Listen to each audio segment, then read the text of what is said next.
Certains hommes passent toute leur vie sans jamais savoir ce que fait l'effet d'être invisible dans une pièce qu'ils ont eux-mêmes payée. Je ne fais plus partie de ces hommes. Je m'appelle Denis Martin. J'ai 53 ans. J'ai passé 31 de ces années à bâtir quelque chose, une entreprise, un foyer, une famille.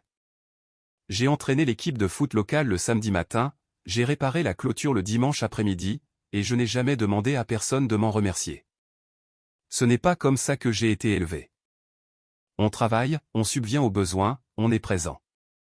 C'est le contrat. Personne ne m'avait dit que ce contrat comportait une clause d'annulation. Bienvenue sur la douce vengeance d'un père. Prenez de quoi grignoter, installez-vous confortablement, et n'oubliez pas, dans ces histoires, chaque méchant pensait être la personne la plus intelligente de la pièce. Il se trompait. Abonnez-vous pour ne rater aucune histoire. Tout a commencé comme la plupart des catastrophes, calmement, et avec de bonnes intentions. Mon fils Clément avait 28 ans lorsqu'il a ramené Léa à la maison pour la première fois. Élise et moi étions assis sur la terrasse arrière lorsqu'il s'est garé dans l'allée. Je me souviens l'avoir regardé sortir de la voiture et avoir pensé, eh bien, elle a de l'assurance. C'est la chose la plus honnête que je puisse dire. Elle avait cette posture de quelqu'un qui entre dans une pièce en s'attendant à être applaudi. Elle m'a serré la main comme si elle me faisait une faveur. Léa Beaumont, a-t-elle dit. J'ai tellement entendu parler de vous. Elle n'avait pas demandé mon prénom. Elle le connaissait déjà. Elle savait déjà tout ce qu'elle avait besoin de savoir sur Denis Martin avant même de mettre un pied chez moi. Je ne le comprenais pas à ce moment-là. De bonnes choses, je l'espère, ai-je répondu, parce que c'est ce qu'on est censé dire. Elle a souri. Bien sûr, je ne le savais pas encore, mais ce sourire allait être la chose la plus chère que je verrais de ma vie. Clément avait toujours été un bon garçon. Pas parfait. Il pouvait être têtu, parfois dans la lune, le genre d'homme qui a besoin qu'on lui explique l'ambiance d'une pièce parce qu'il est encore en train d'en admirer le plafond. Mais il avait un bon fond. Il travaillait dur. Il appelait sa mère tous les dimanches sans qu'on ait à le lui rappeler. Quand il nous a dit qu'il était amoureux, je l'ai cru. Quand il a dit que Léa était la bonne, je n'en ai pas douté une seule seconde.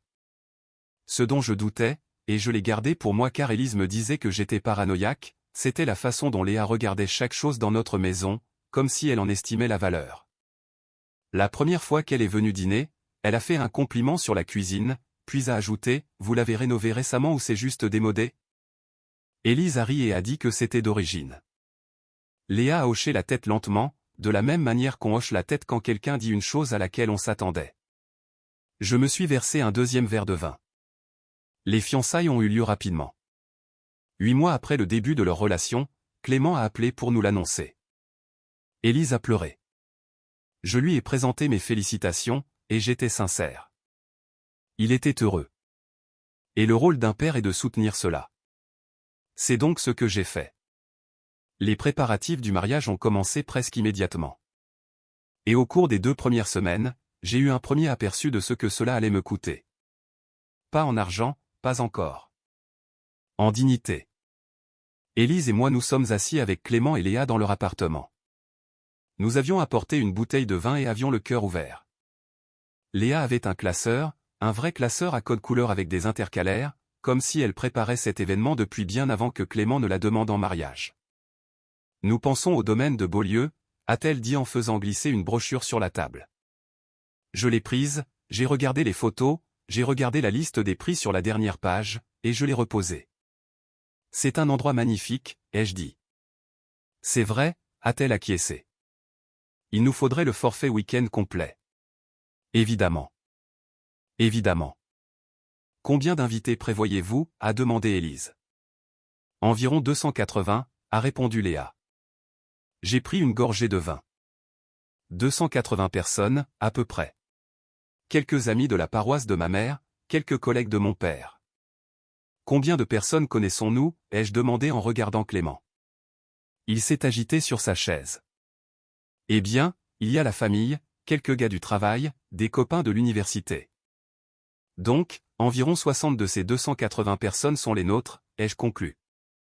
Léa m'a regardé avec ce même sourire. Les mariages sont avant tout pour les mariés, monsieur Martin, pas pour la liste des invités. J'avais envie de dire beaucoup de choses. J'ai juste dit, bien sûr. Voici ce que personne ne vous dit quand vous payez pour un mariage. Ça n'arrive pas d'un seul coup.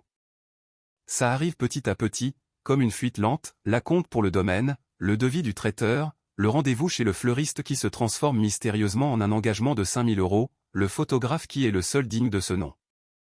Selon Sophie, l'amie de Léa, qui a un avis sur tout mais aucune expertise. Chaque fois qu'un chiffre tombait sur la table, Léa regardait Clément. Clément me regardait. Je regardais Élise. Élise me touchait le bras. De cette façon qu'elle a, douce mais ferme. Ce qui voulait dire, Denis, s'il te plaît. Et Denis obéissait. Après 3 mois de préparatifs, j'avais rédigé des chèques pour un total de 41 000 €. Le décompte final, le jour du mariage, atteindrait 58 240 €. Je connais ce nombre comme je connais mon propre numéro de sécurité sociale. Je m'en souviendrai jusqu'à mon dernier souffle. Ce que personne ne vous dit quand vous payez le rêve de quelqu'un d'autre, c'est que la gratitude a une date d'expiration. Avec Léa, je crois que la date d'expiration se situait aux alentours de la 2e semaine de préparation, quand elle a compris que j'allais payer, peu importe la façon dont elle me traitait. Elle avait raison, mais elle se trompait sur ce que cela impliquait à long terme. Je ne le savais pas encore. Les 6 mois qui ont séparé les fiançailles du mariage ont été très instructifs. J'ai appris que Léa qualifiait mes suggestions de mignonnes avec le même ton qu'on utiliserait pour décrire la peinture au doigt d'un enfant. J'ai appris que lorsqu'Élise faisait un commentaire sur les centres de table, Léa hochait patiemment la tête pour ensuite faire exactement ce qu'elle avait déjà prévu.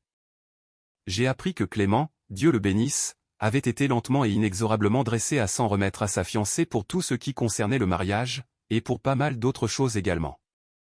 J'ai aussi fait la connaissance de Margot. Margot était la petite sœur de Léa. Elle était demoiselle d'honneur et agissait comme l'avant-garde de Léa.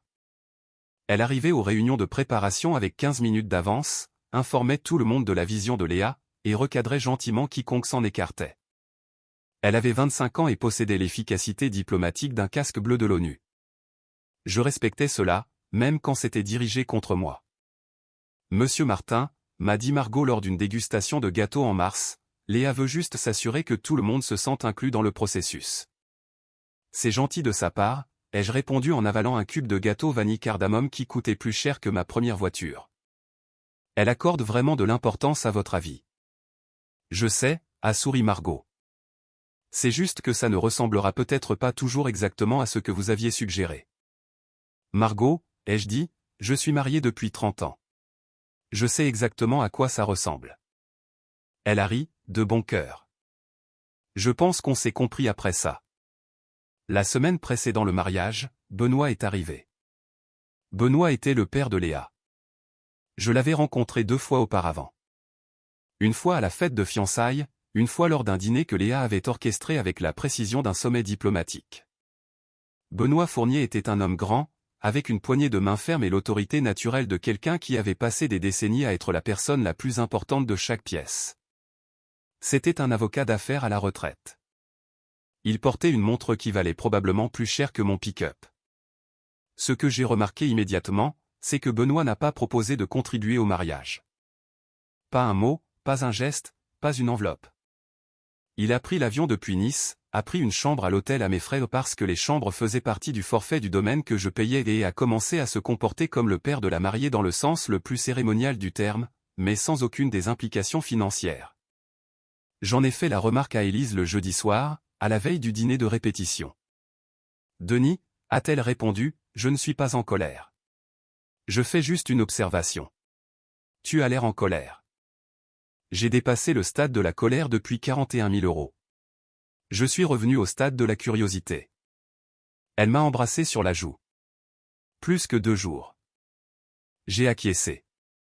Plus que 2 jours. Le dîner de répétition a eu lieu dans un restaurant du centre-ville. C'est moi qui ai payé. Clément a fait un discours qui a fait pleurer Élise. Benoît a fait un discours sur Léa qui était éloquent, chaleureux, et qui ne mentionnait personne de ma famille. Margot a porté un toast qui était vraiment drôle. Même moi, j'ai ri. Léa a croisé mon regard à l'autre bout de la table quand Margot s'est rassise. Merci pour tout, monsieur Martin, a-t-elle dit. vraiment. Et je l'ai cru. C'est ça le pire. À ce moment-là, je l'ai vraiment cru. Le jour du mariage était magnifique. Je tiens à le dire et à le penser, car c'est vrai. Le domaine de Beaulieu était éblouissant sous la lumière de fin septembre. Les fleurs étaient extraordinaires. Des cascades de roses blanches et de dahlias bordeaux pour lesquelles Élise s'était battue discrètement pendant une session de préparation de 7 heures en juillet. Le repas était exceptionnel. Pendant le cocktail, le quatuor à cordes a joué du Chet Baker, ce que j'avais demandé, et personne ne m'avait dit qu'ils avaient ignoré ma requête. J'ai accompagné Clément jusqu'à l'hôtel. Il était nerveux et élégant, et il m'a regardé juste avant qu'on atteigne l'officiant pour me dire « Papa, il faut que tu saches. » « Je sais », ai-je répondu. Il a hoché la tête. Nous avons tous les deux hoché la tête. Je n'ai pas pleuré pendant la cérémonie. Élise a assez pleuré pour nous deux. Je me tenais devant avec Benoît, regardant mon fils épouser une femme envers qui j'éprouvais des sentiments complexes, et je me suis dit, quoi qu'il arrive ensuite, c'est moi qui lui ai offert ça. C'est à moi. Personne ne peut me l'enlever. Puis le cocktail s'est terminé, la réception a commencé, et quelqu'un est venu me l'enlever. Il faut que vous compreniez la configuration des lieux. La salle de réception avait 2 espaces principaux. Le premier était la piste principale, des tables rondes avec les centres de tables floraux, la piste de danse au milieu, et la table d'honneur devant où s'installait le cortège nuptial. Le second était une estrade sur la gauche, légèrement surélevée, avec une meilleure vue sur la scène, et qui, comme je l'ai appris plus tard, avait été décrite par Léa à la coordinatrice du domaine comme l'espace VIP. Élise et moi avons été escortés jusqu'à la piste principale, à la table 7. Je n'y ai rien vu de mal au début. J'ai supposé que c'était pour être près de quelque chose, le bar, la piste de danse, peu importe. Je me suis assis. J'ai regardé les marque-places. J'ai regardé les autres noms à la table 7. Fournier Benoît, Fournier Sophie, Beaumont Robert, Beaumont Angélique.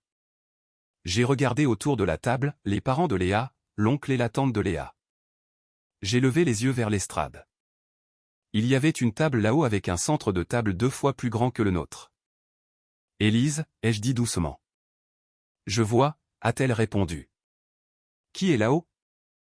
Elle a regardé le plan de table près de l'entrée. Elle est revenue avec une expression que je n'avais pas vue depuis que Clément avait détruit mon pick-up à 16 ans. Denis. Ce sont les amis d'université de Léa, ses copines de promotion. Ses copines sont aux places VIP, Denis, et nous sommes à la table 7. Laisse-moi faire, ai-je dit en me levant. J'étais parfaitement calme. Je tiens à ce que ce soit clair. Ma voix était posée. Mes mains ne tremblaient pas. Mon rythme cardiaque était probablement à 60. J'ai fait des choses difficiles dans ma vie. J'ai monté une entreprise à partir d'un pick-up et d'une ceinture à outils. J'ai du sang-froid. Je me suis dirigé vers la coordinatrice du mariage, une femme agréable nommée Madame Fournier, aucun lien de parenté, qui portait une oreillette et un presse-papier, et j'ai dit, « Excusez-moi, je suis le père du marié. Pouvez-vous m'aider à trouver notre table? Je crois qu'il y a eu une erreur. » Elle a regardé sa liste. Denis Martin. Oui.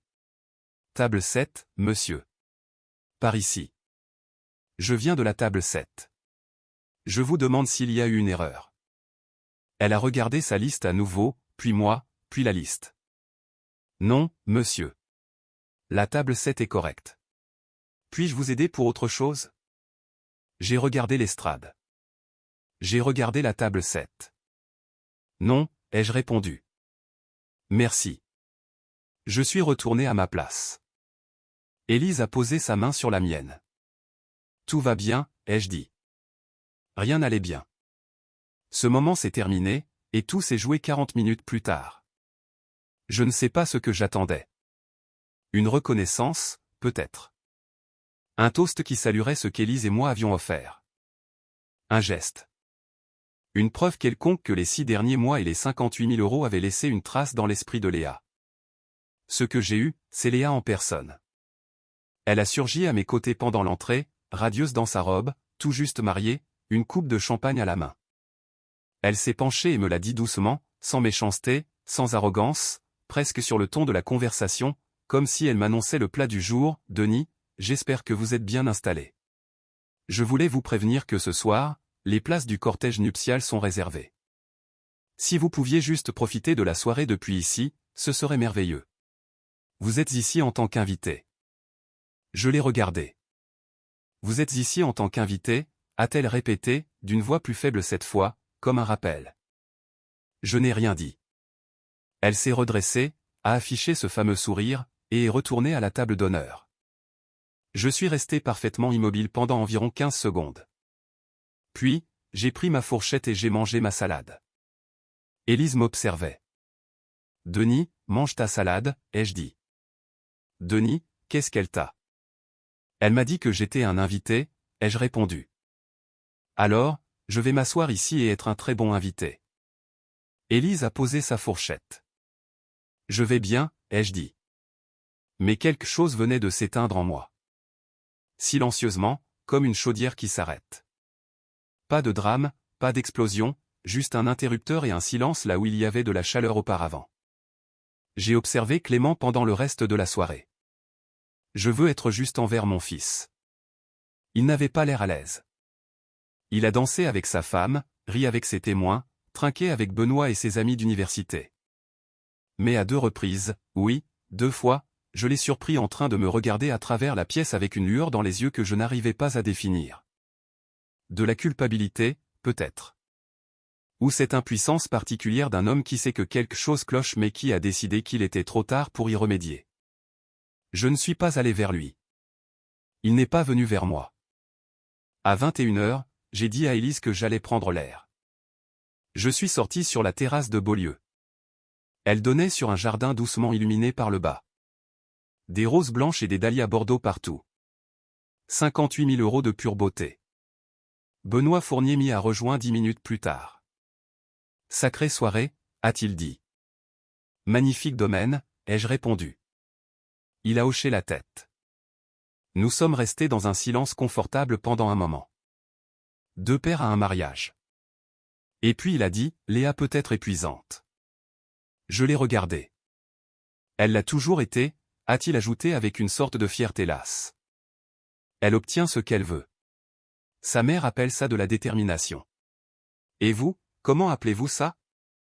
Il a souri en regardant son whisky. Cher, ai-je lâché en riant. Je ne l'avais pas fait exprès. Il a ri aussi. J'aurais dû participer davantage, a-t-il dit. Pour le mariage. Ouais, ai-je répondu. Vous auriez dû. Il m'a regardé de travers. Puis il a hoché la tête lentement et est rentré à l'intérieur.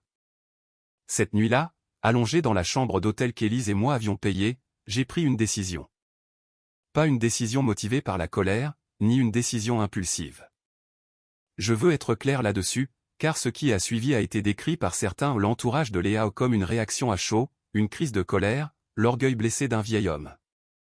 Ce n'était pas ça. C'était des mathématiques. J'avais offert à Léa le mariage de ses rêves. Elle m'avait regardé droit dans les yeux pour me dire que j'étais un invité dans une salle que j'avais achetée. Je n'ai pas fait de scandale. Je n'ai pas embarrassé mon fils.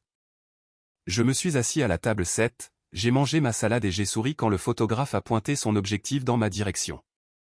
Mais je suis un homme qui bâtit des choses.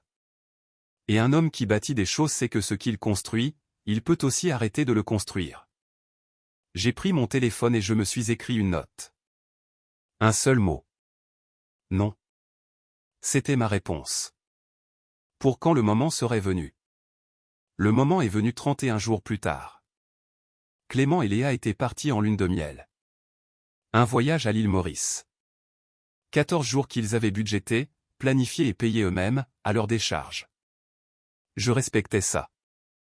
Ils étaient rentrés depuis 3 jours quand Léa a appelé. Pas Clément. Léa. Élise était dans la cuisine quand l'appel est arrivé. J'ai décroché dans mon bureau, dans le fauteuil derrière le bureau où j'avais signé tous les chèques de ces 6 derniers mois. Denis. Sa voix était chaleureuse, enjouée, avec le teint frais de Maurice. J'espère que je ne vous dérange pas. Pas du tout, ai-je répondu.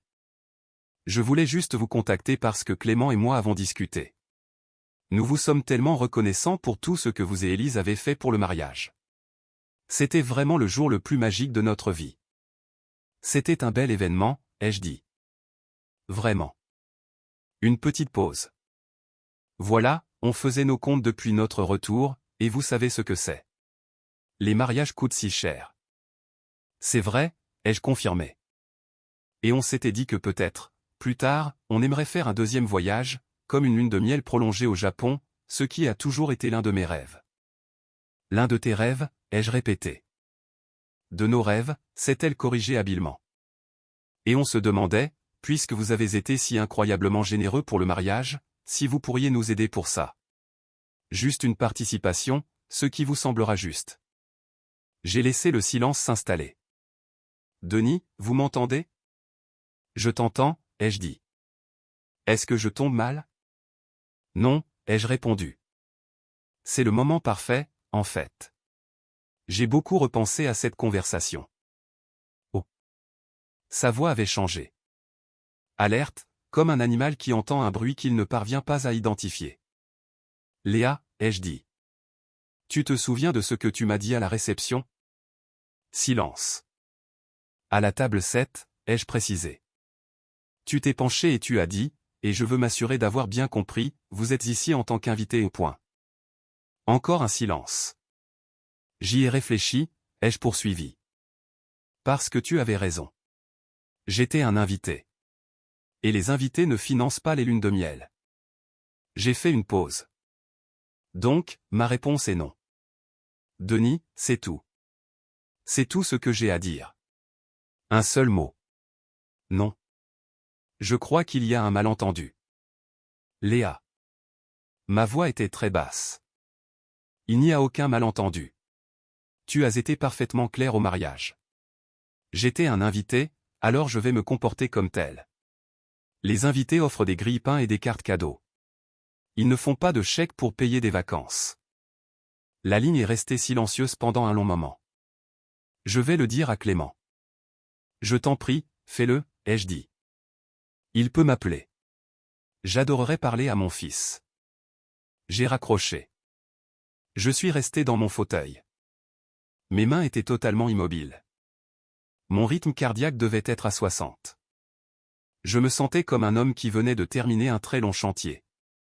Clément a appelé ce soir-là. J'aimerais vous dire que cette conversation a été facile. Ce n'a pas été le cas. Il était blessé et confus, et il a dit des choses pas des choses cruelles, mais des choses qui piquaient parce qu'elles venaient de lui, pas de Léa. Il a dit que j'étais mesquin. Il a dit que je punissais sa femme pour un plan de table. Il a dit qu'Élise devait être bouleversée.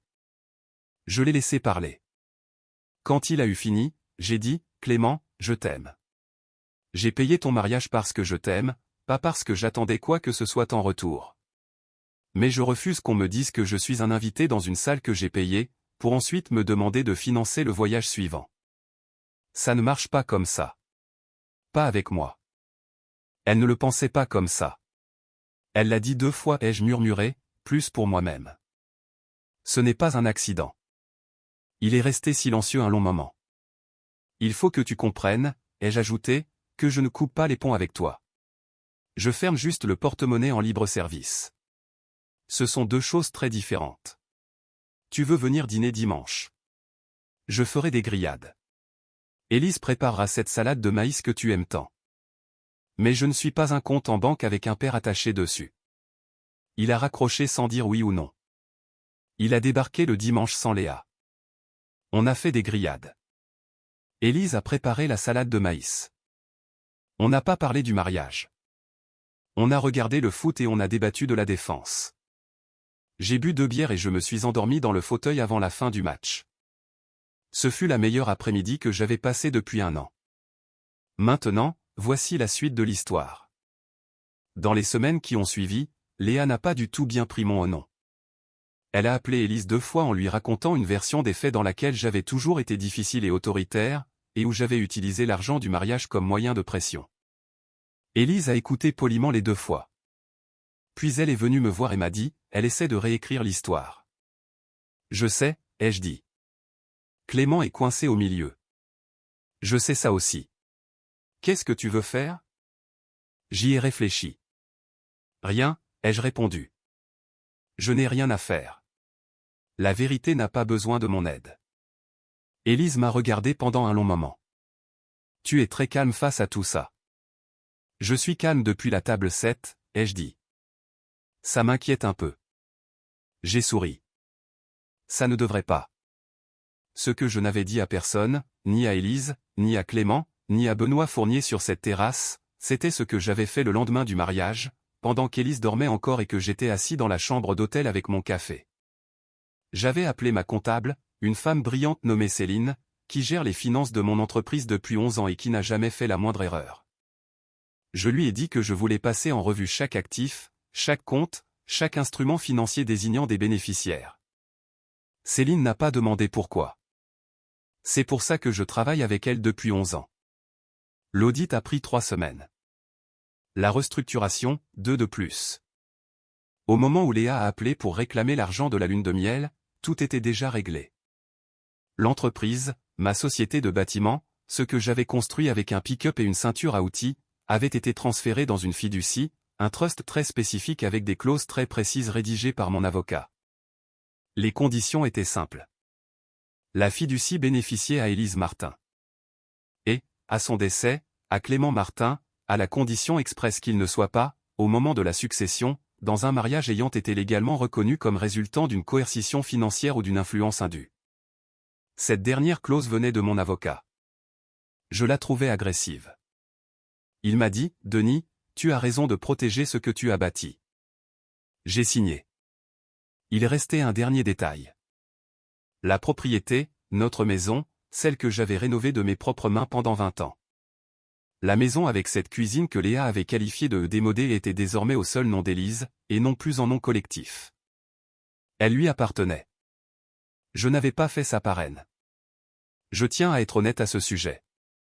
Je l'avais fait parce qu'un homme qui bâtit des choses sait aussi comment les protéger. J'avais observé 6 mois de préparatifs et ce type de chaleur stratégique et calculé propre à Léa, et j'avais compris une chose, c'était une joueuse de longue haleine. Le mariage n'était qu'une audition. La demande pour la lune de miel était le premier vrai mouvement. Je ne savais pas quel serait le suivant, mais j'y serais préparé. Le coup suivant est tombé 4 mois plus tard, et ce n'était pas ce à quoi je m'attendais. Léa a déposé, via son avocat, une demande officielle pour obtenir un audit comptable des dépenses du mariage. Je ne suis toujours pas tout à fait sûr de ce qu'elle essayait d'accomplir. Son avocat a envoyé une lettre suggérant que certaines dépenses du mariage auraient pu créer une obligation financière donnant droit au couple à un soutien familial supplémentaire à l'avenir. J'ai lu cette lettre 3 fois. Puis j'ai appelé mon avocat. Il a appelé le sien. Leur avocat a reçu en retour un dossier très poli et extrêmement complet, des copies de chaque chèque que j'avais signé, chaque facture que j'avais payée, chaque contrat que j'avais paraphé, tout ça à mon nom, pour un mariage où Léa avait décrété que j'étais un simple invité. La lettre contenait également une seule phrase à la fin, rédigée par mon avocat et approuvée par moi-même. Monsieur Martin souligne qu'en tant que simple invité à l'événement en question, il n'a aucune obligation financière en cours envers le couple et considère cette affaire comme close. Je ne sais pas si Léa a montré cela à Clément. Je sais en revanche que Clément m'a appelé 2 jours plus tard. Sa voix était différente, plus basse. Un registre que je connaissais de l'époque où il avait 12 ans, qu'il avait cassé quelque chose et qu'il cherchait comment me l'annoncer. « Papa » a-t-il dit. « Salut, bonhomme. » Un long silence. Je ne savais pas qu'elle avait envoyé cette lettre. Je m'en doutais, ai-je dit. Je suis désolé. 2 mots. Je les ai laissés flotter. Tu n'as pas à t'excuser pour quelqu'un d'autre, ai-je répondu. Mais j'apprécie. Elle. Il s'est arrêté, puis a repris. Elle n'est pas celle que je croyais. Enfin. Je commence à le penser. Je n'ai pas dit « je te l'avais bien dit ». J'en suis fier. Ça m'a demandé un effort surhumain, mais je ne l'ai pas dit. Je suis là, ai-je simplement dit. Quand tu veux, pour ce que tu veux. Nous avons parlé pendant 1 heure de l'entreprise, de football, de tout et de rien. Exactement comme avant. Quand il a raccroché, Élise était sur le pas de la porte. Il se réveille, a-t-elle dit. Il l'a toujours fait. Je vais vous dire comment ça s'est terminé, car ça s'est achevé comme s'achèvent souvent les choses silencieuses et prudentes. Pas par une explosion, mais par une porte qui se ferme. 7 mois après le mariage, Clément est venu au dîner du dimanche seul, encore une fois. Il venait seul de plus en plus souvent. Nous ne posions pas de questions. Il ne donnait pas d'explications. Ce dimanche-là, au beau milieu du festin préparé par Élise, il a dit « Je crois que j'ai fait une erreur. J'ai posé ma fourchette. Je crois que j'ai épousé quelqu'un qui me voyait différemment de la façon dont je la voyais. » Il l'a dit très simplement. Comme on dit les choses quand on a fini d'en avoir honte. Et je crois que j'ai laissé passer des choses que je n'aurais pas dû. Clément. A commencé Élise. J'aurais dû dire quelque chose au mariage, a-t-il ajouté en me regardant. À propos des places. Je savais que ce n'était pas normal. Je n'ai rien dit. La pièce était silencieuse. Pourquoi ne l'as-tu pas fait, ai-je demandé, sans aucune colère, par simple curiosité. Il a baissé les yeux vers son assiette. Parce que je pensais que ça passerait. Je pensais qu'elle changerait d'attitude. Je me disais que si je maintenais la paix assez longtemps. Assez longtemps pourquoi? Il n'avait pas de réponse. J'ai repris ma fourchette. Tu sais ce que j'ai appris sur le fait d'acheter la paix, ai-je dit. Ce n'est pas la paix. C'est juste du silence. Et le silence, ce n'est pas la même chose. Il a demandé la séparation 11 jours plus tard. Je ne vais pas prétendre que ça m'a rendu triste. Je sais ce que ça donne l'impression d'être. C'est mon fils et sa peine est réelle. Je suis resté à ses côtés durant toutes les nuits difficiles de ces premiers mois, les rendez-vous avec les avocats, le partage de l'appartement, les premières fêtes de fin d'année passées seul. J'ai fait tout ça. J'ai été présent. Mais je ne vais pas faire semblant d'avoir pleuré la sortie de Léa de nos vies. Ce que je vais vous dire, c'est ceci. La semaine où la séparation a été officialisée, Benoît Fournier m'a appelé. Je ne lui avais pas parlé depuis la terrasse du mariage. Il m'a dit, j'ai appris la nouvelle. Ouais, ai-je répondu. Je suis désolé. Ne le soyez pas. Votre fille a fait ses choix. Mon fils fait les siens. Il a marqué une pause. Elle m'a dit que vous aviez refusé de les aider pour la lune de miel. C'est exact. Elle a dit que vous aviez été cruel à ce sujet. Benoît, ai-je répondu, je n'ai dit qu'un seul mot. Non. C'est tout. Si c'est ça être cruel, je pense que nous n'avons pas la même définition. Il est resté silencieux un moment, puis il a dit, elle a toujours eu la même version des faits que sa mère. Tu m'étonnes. Une autre pause. Pour ce que ça vaut, Denis. J'aurais dû faire un chèque. Ouais, ai-je répondu. Vous auriez dû. Nous avons ri tous les deux. Exactement comme sur la terrasse. Prenez soin de ce garçon, a-t-il dit. C'est ce que j'ai toujours fait, ai-je conclu. Cela fait 14 mois depuis le mariage. Clément a un petit appartement, un bon avocat, et les idées plus claires que ce que j'ai vu depuis 2 ans. Il est venu samedi dernier m'aider à refaire le toit du garage, une corvée qu'on repoussait depuis 3 étés. Nous avons travaillé de 8 heures du matin à 16 heures. Élise nous a apporté des sandwichs à midi. Le chien n'arrêtait pas d'essayer de grimper à l'échelle.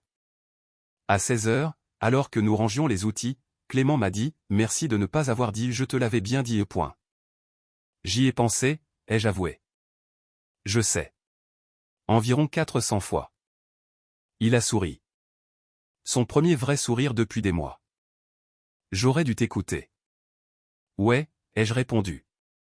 Mais tu as fini par comprendre. Il a hoché la tête. Je lui ai tendu une bière et nous nous sommes assis sur le haillon de mon pick-up pour regarder le soleil se coucher sur le jardin qui appartient désormais à Élise. Officiellement, légalement, irrévocablement. Ce jardin avec la clôture que j'ai réparée tous les dimanches pendant 20 ans. Ce foyer que personne ne nous prendra. J'ai pensé à la table 7. J'ai pensé à la voix de Léa disant « Vous êtes ici en tant qu'invité. » Comme si ce n'était rien. J'ai pensé à ce chèque avec tous ces zéros qui lui avaient payé le plus beau jour de sa vie et qui m'avait valu une chaise pliante au fond d'une salle qu'elle n'aurait jamais pu s'offrir sans moi. J'ai repensé à ce seul mot, non. C'était la première étape. Voici les derniers mots. Ceux avec lesquels je vis depuis 14 mois. Ceux qui ne m'ont rien coûté et qui m'ont tout rendu, ma maison, mes règles, mon fils, mes décisions. Certains hommes passent toute leur vie sans jamais savoir ce que fait l'effet d'être invisible dans une pièce qu'ils ont eux-mêmes payée. Je ne fais plus partie de ces hommes. Et Léa Beaumont-Martin, ou plutôt Léa Beaumont, puisqu'elle est en train de reprendre son nom de jeune fille, ne recevra plus un seul centime de Denis Martin. Ni aujourd'hui, ni jamais. Elle voulait un invité. Elle en a eu un. Si vous avez aimé cette histoire, rejoignez notre communauté en cliquant sur le bouton j'aime et en vous abonnant pour d'autres histoires vraies, authentiques et centrées sur la famille.